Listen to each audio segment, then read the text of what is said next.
In ancient Egypt, many things happened that we can no longer accept today.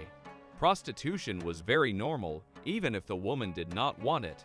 But it gets even weirder when you know at what age sex was normal in ancient Egypt, because that will scare you.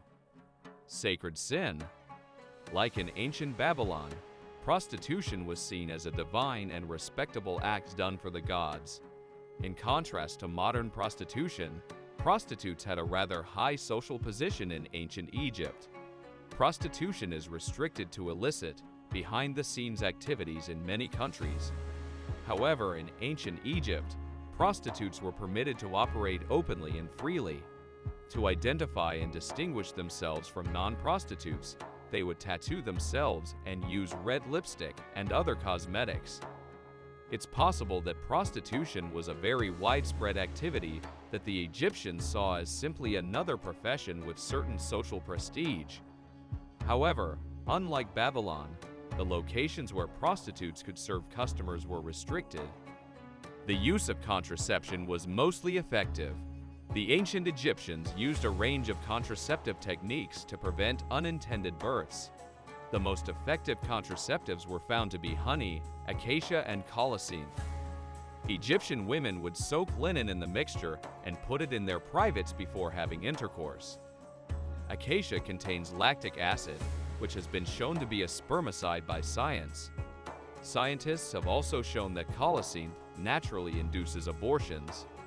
Arab women in the present day continue to use colocynth as a contraception.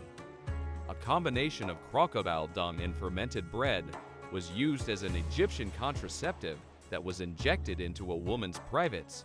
The feces was chemically useless, yet it served as a diaphragm. Virginity wasn't important. The ancient Egyptians didn't care whether a woman was a virgin or not. Back then, they didn't even have a name for a virgin. Premarital sex was legal as long as it occurred between unmarried partners. It's interesting to note that after being married, the pair had to remain true to one another. Adultery was taboo in Egyptian culture. Adulterous behavior resulted in a divorce. The use of whipping, mutilation, or even death as punishment is possible. A spouse often got away with having sex with another woman, particularly if she was unmarried. On the other side, a woman had to be faithful to her husband. It was the only way to establish the legality of their offspring. Ancient Egyptian women were treated equally to men. Men and women enjoyed equal rights in every area, with the exception of profession. In fact, in ancient Egypt, both male and female offspring were coveted. There is no bias. Only housekeeping, sewing, and cooking were offered as careers for women. However, they supported their husband's agricultural job. The women managed the family farms while the husbands were gone. Women had the right to own and inherit property. They had the freedom to run their own enterprises. They could appear in court to present their case. The ability to travel, engage in extramarital relationships, adopt children, and even divorce their spouses were all rights granted to ancient Egyptian women.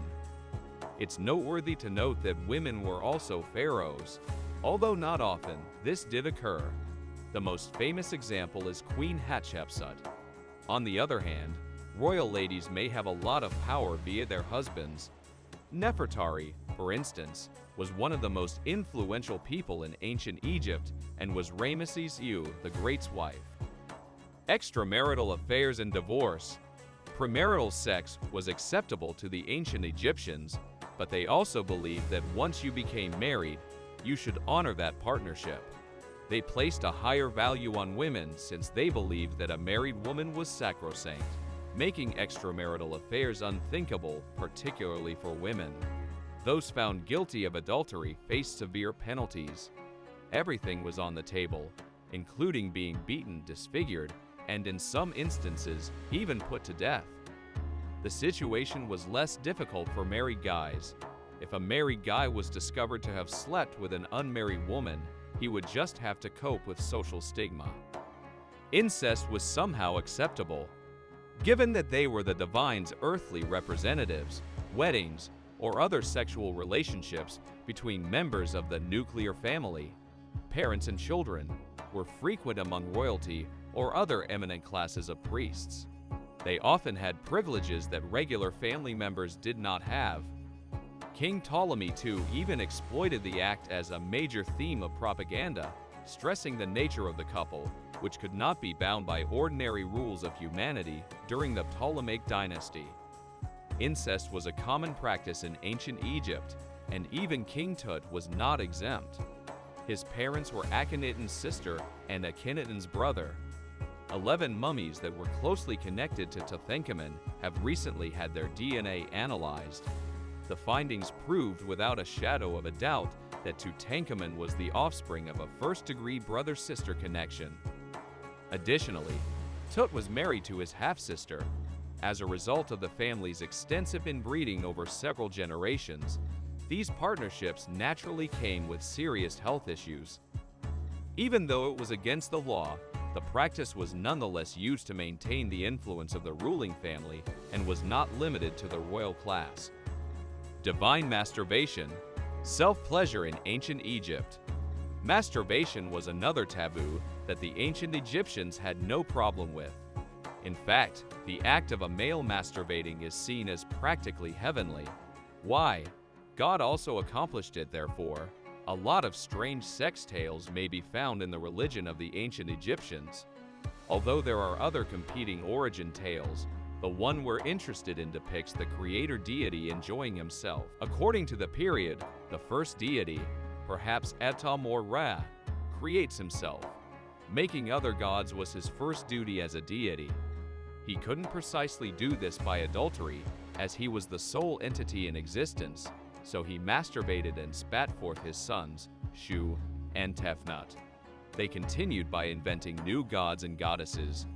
Briefly put, according to the ancient Egyptians, the world was created largely via masturbation. Therefore, there was no reason to disapprove of it. But what about female masturbation? This question is harder to answer. Again, it's unlikely there was an issue. Since there are few historical instances, it was likely accepted but not questioned. We know the Turin erotic papyrus shows a lady masturbating on a vase. Another famous story is Cleopatra with the bees. To be clear, this assertion has no historical backing. Fire usually precedes smoke, thus the story is still relevant. These historical glimpses serve as a reminder of how cultures, beliefs, and societal norms have shaped humanity's relationship with intimacy and desire over time. While our perspectives may differ from those of ancient times, we can draw wisdom from the diversity of human experiences, fostering a greater understanding and acceptance of the myriad ways in which people express their sensuality. Thanks for watching. See you next time.